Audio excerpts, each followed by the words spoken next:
hapon po sa ating lahat. Ngayon ay bibili tayo ng buta mga kabayan. Maraming salamat po sa mga lahat na manonood natin na concern, no, sa binabagtasan natin para magiging safe po ang buong team. Kaya tara, bili po tayo ngayon ng bota bago tayo doon babalik kay Lola Elena. Papasok! Ito po yung mga buta nyo.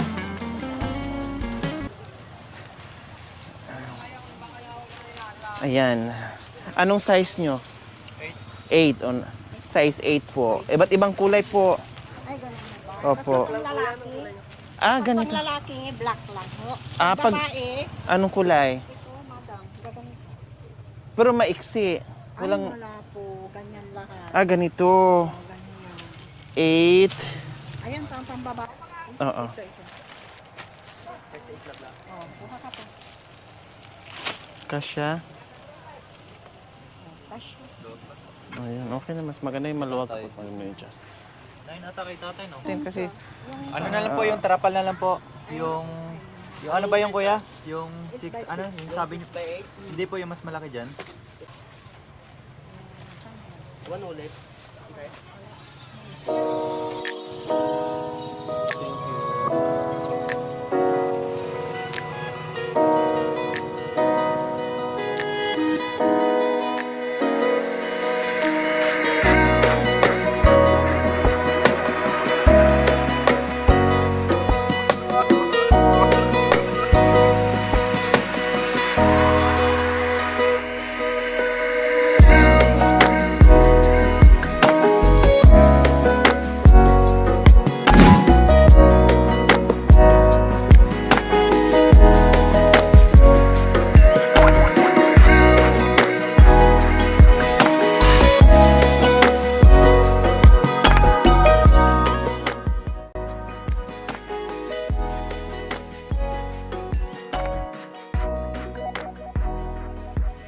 Ang hapon po sa ating lahat mga kabayan. Susugurin natin muli si Lola Elena at si Tatay Ray mga kabayan.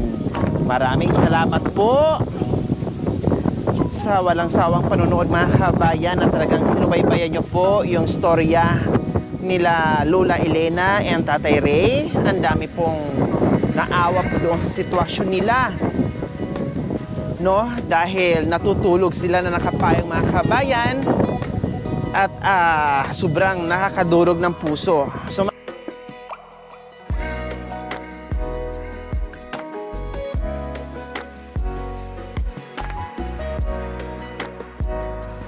maraming salamat po sa lahat na naging concern sa buong team mga kabayan na magsuot ng buta. So ngayon, pasensya na po kayo ng mga nakaraan kasi naka-reserve po yon yung aming vlog, kaya ilang episode po yun na wala kaming suot na buta. So ngayon, pagbalik namin talagang tiniyak po namin na bumili ng buta para maisuot namin, no? Dahil hanggang ngayon nakita niyo naman lalong lumalim yung tubig, lalong maputik, lalong madulas. Kaya na po mga kabayan, dito ako na out of balance pagtawid ko.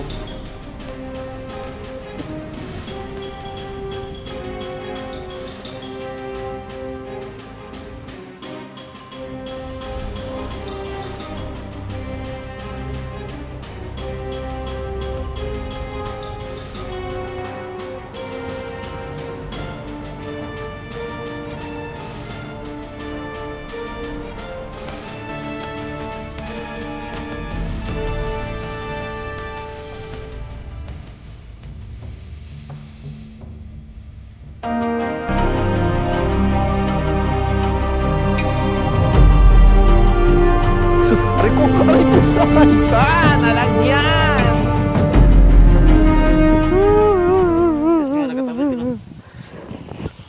Kasi maiksi po ito mga kabayan, hindi katulad sa kanila mahahaba. Oh, nalagyan ng tubig. Oh, maiksi kasi ito eh. Hindi katulad sa inyo mahahaba. Saka tumaas na yung tubig. Okay lang yon, ang importante ay hindi tayo madulas, hindi tayo mabubog, hindi mapako.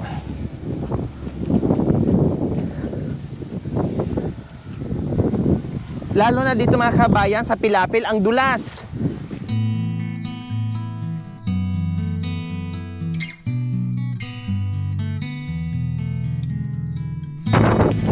Wow, ang sarap ng hangin mga kabayan. Nga lang, kawawa yung palay. Dahil tumbahan na. Ay, Diyos ko, pati tayo. Kayang-kayang lipa rin. Ang tanong mga kabayan, nandyan kaya si Lola Elena? Nandyan kaya si Tatay Ray?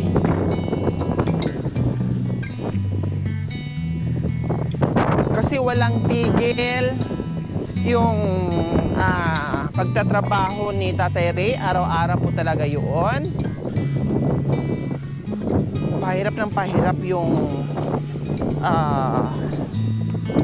daanan dito kay Lola Elena mga kabayan. Diyos ko po. So ayan na ang bahay ni Lola Elena. Yan po yung bahay ni Lola Elena mga kabayan. No, na napakaliit at sirang-sira na. Hindi baling maliit mga kabayan, no, na walang tulo, na maayos yung pagtulo nila. Ayos lang po yun. Okay lang po yun. Walang problema doon.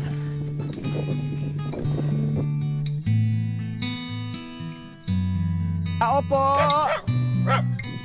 Hi! Hello! Kumusta po kayo dyan? Ha? Kumusta po si Lola Elena dyan? Mabuti naman. Kahit nakapayong, kahit sobrang hirap yung sitwasyon nila, pero ang sagot sa atin, mabuti naman. Kita nyo mga kabayan, hanggang ngayon, nagmisto lang, lubugan ng kalabaw. O diba, hanggang ngayon po mga kabayan, tuloy-tuloy yung ulan, tuloy-tuloy yung baha. Siguro abutin pa to ng isang buwan bago ito matuyo. Dahil siyempre palibot ay tubig, palayan, talagang pupunta at pupunta dito yung tubig. Hello, Tatay Ray, kumusta po kayo?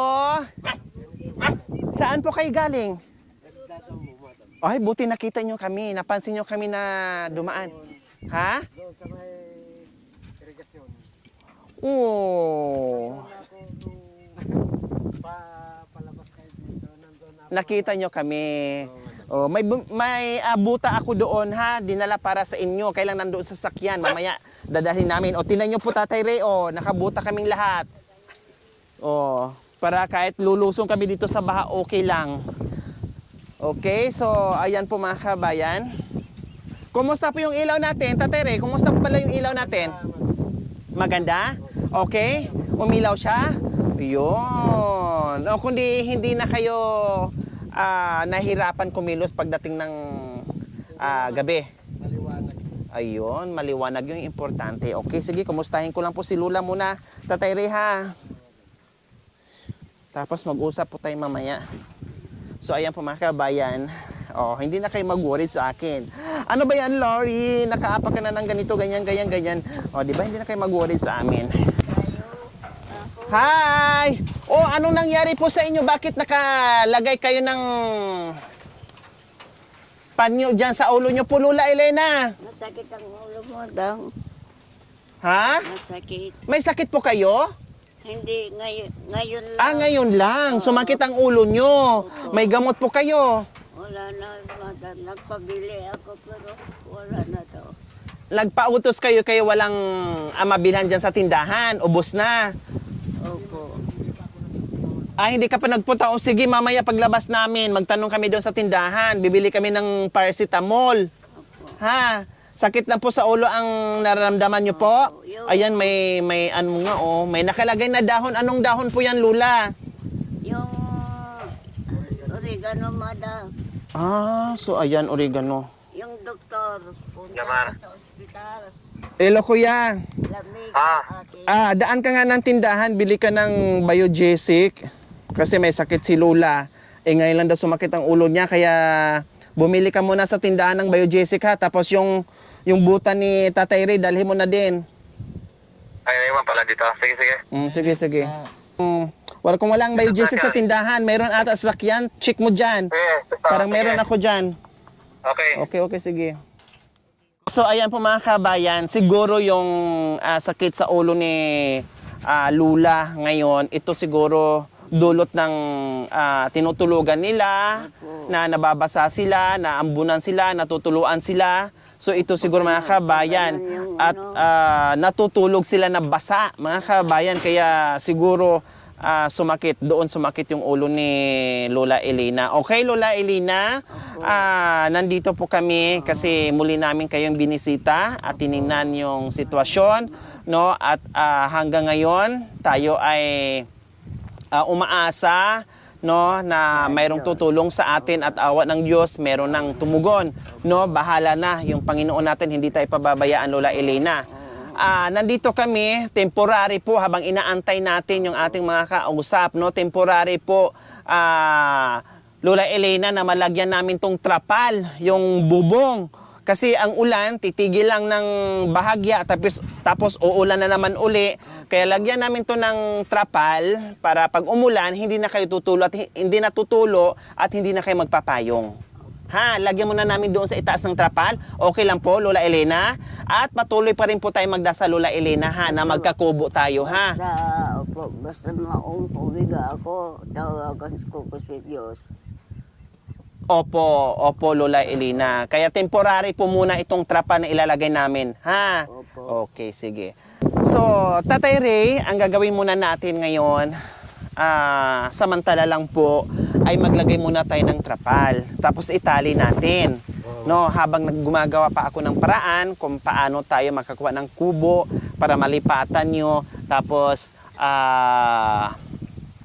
lagyan muna natin ng trapal ngayon. Okay lang po? Kasi ang ulan ay tuloy-tuloy pa rin po ang ulan, Tatay Ray.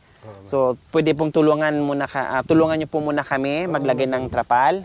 So, ayan po mga kabayan, may dala tayong malaking trapal. Yung side na nasa itaas, no? Kasi diyan mag-start yung tulo eh. So, yan po yung lagay natin ng trapal. Okay.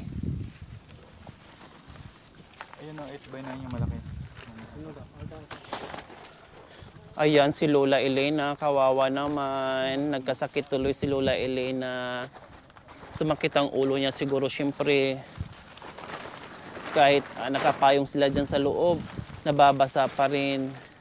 Diyos ko, buwiro mo, magdamag ang nakapayong, nakaupo. So, ayan po mga kabayan, ilagay na po nila yung trapal. Temporary lang po ito mga kabayan, ha. Then, mamaya, aayusin natin yung loob. May ilalagay din tayo dyan.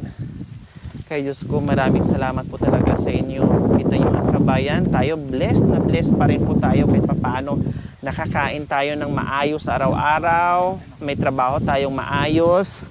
No, sila nga po mga kabayan, ganyan yung sitwasyon nila pero lumalaban sa buhay. No, pag tinatanong mo, okay lang, no, mabuti. Para bang hindi nila nainda, no, kasi parang ganun na yung buhay nila eh, no. Ang gawin na lang ay magiging masipag, no, makontento. Kaya tayo, wag tayong magreklamo sa buhay natin. Kung anong meron, makontento tayo. Magpasalamat, no, magpasalamat tayo sa Panginoong Diyos na meron tayo, binigyan tayo ng mga biyaya. Kasi imagine, sila nga po mga kabayan, nakita nyo naman po kung anong kalagayan nila. Kaya maraming salamat po talaga sa inyo, sa lahat ng nanonood sa aking vlog everyday without skipping ads, pagda-like, pag-share, no? Kayo ay nakatulong sa araw-araw nating misyon, no? Hindi lang ang channel ko natulungan yung mga kabayan, pati ito sila na mga kabayan natin na naghihirap. Ito siguro? Po, Para sa dito. Saan yan? ano po Lola? Kasi yung talan ko nasira. Opo, basang-basa daw po sila dahil nasira po yung kalan ni Lola. Nakita nyo naman, hindi lang basang-basa. As in putik na putik, akala mo burak na dito. Nila yan mga kabayan. Pati mga gamit dito ni Lola Elena, mga kabayan, nakita nyo naman, oh. Diba? Hindi ako makapag-okay. Kaya kung magkabahay, kaya pag nagkakubo, mga kabayan, ay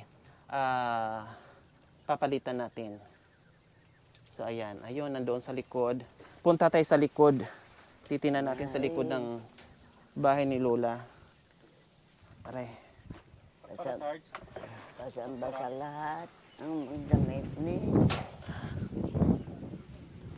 Dandahan po kay tatay ha, baka maano kayo. So ito po mga kabayan, malalim ba ito dito tatay? Ay hindi, ayan. So ayan po mga kabayan, ang likuran ng sira-sirang bahay ni Tatay Ray at ni Lola Elena. Ayan po mga kabayan, no, gutay-gutay na po. At naka-slide na, kumbaga. No, isang ihip na lang ay talagang matutumba na. Diyos ko po mga kabayan.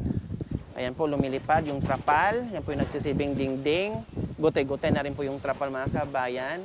Ayan, yun na yung luna mga kabayan na ilalagay natin or trapal. Temporary lang po yan. No? Para hindi sila mabasa dyan. Diyos ko Panginoon. Dito po natin nalalaman mga kabayan, no, sa vlog natin na mayroon palang mga kababayan natin na tulad nila na grabe yung sitwasyon. Ayan po, oh. Ito yung kusina nila mga kabayan. Oh, nililipad. Ayan. Oh, nililipad ng hangin. Oh, ayan po yung kusina nila. Pati kusina. Pag lumakas yung ulan, naku, walang tuyo dyan. Basa lahat yan.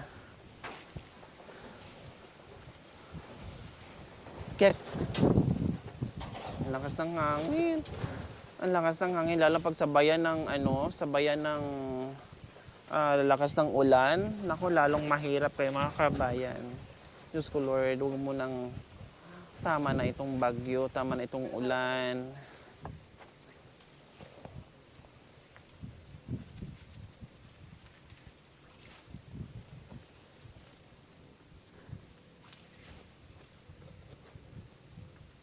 Kay Lola. Balik tayo kay Lola.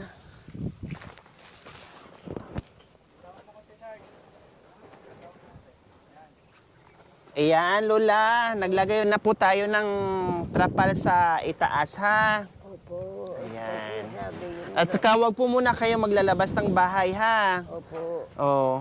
Ba't nakahawak-hawak po kayo ng payong? Opo. Bakit hawak-hawak niyo po yung payong? Ba't nakatabi po sa inyo? Yung umulan kanina, nagpayong po kayo dyan? Opo. Wala pa. Kuya, baka may efficacy ka mo na mabilhan, kuya. Pabili ka. Charles, may pikasing. Ha?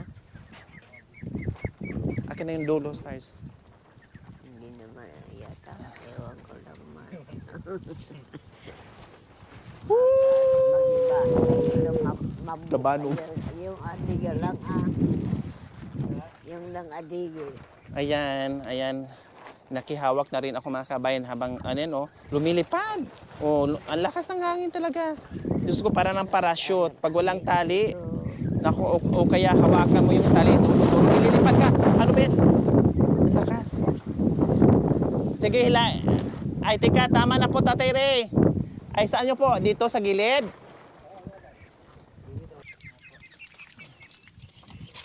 Tulungan mo, Sars.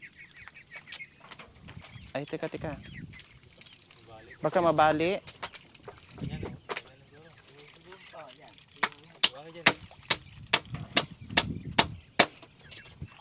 Okay na?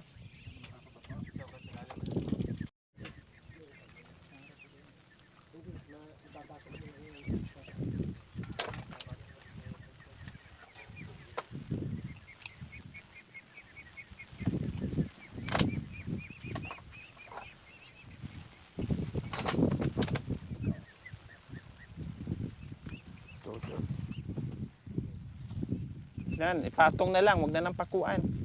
Matibay pa ata yung kalang.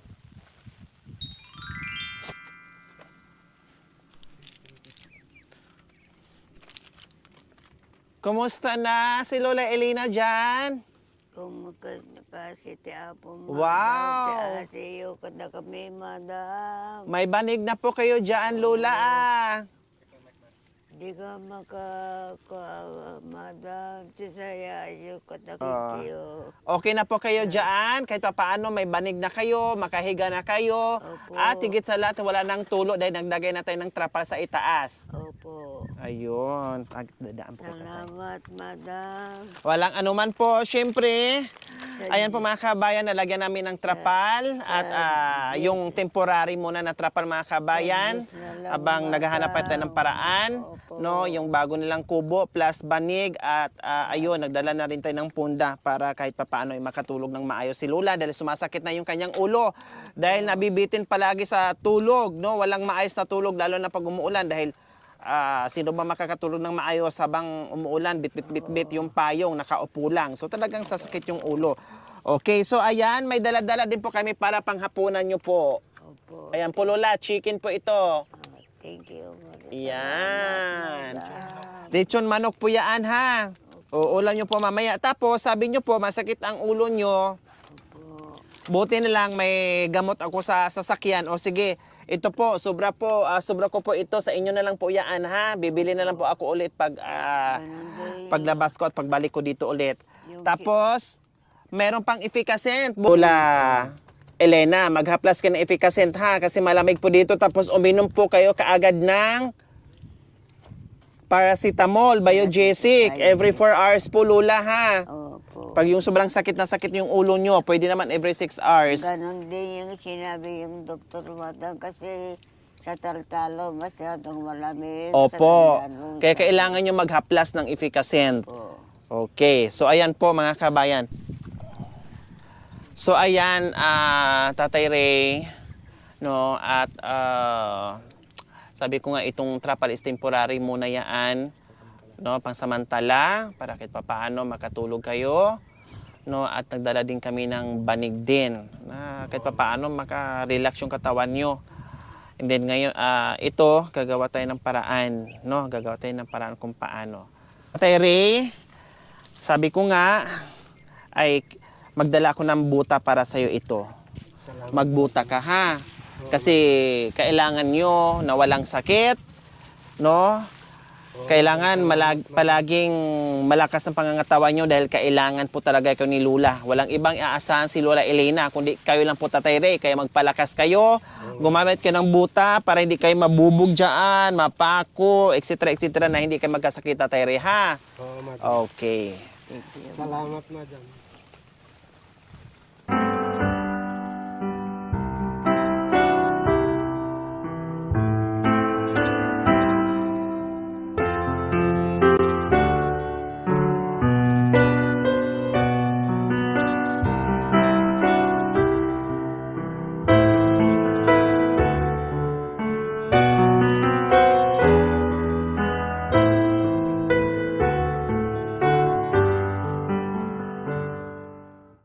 Sa ganito, madam, tumutulo yung bahay namin.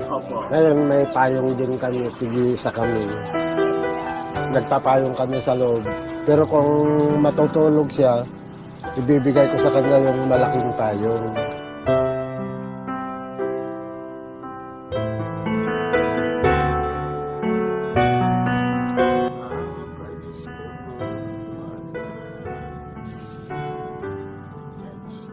Natutulog kayo, basa-basa kami, madam. Maski lagyan ko ng kumot yung sako ng mabasa rin ako, madam. Diyos ko, maawa ka naman din sa akin, madam. Dalawa sa kubong maliit, ito lagi, madam. At hindi maawa ka naman din sa akin, madam. Maski maliit, maski kami na lang daw dalawa sa kubong maliit, ito lagi, madam. At hindi kami mamasahan. Maawa ka naman, Diyos ko. Masagag ako ng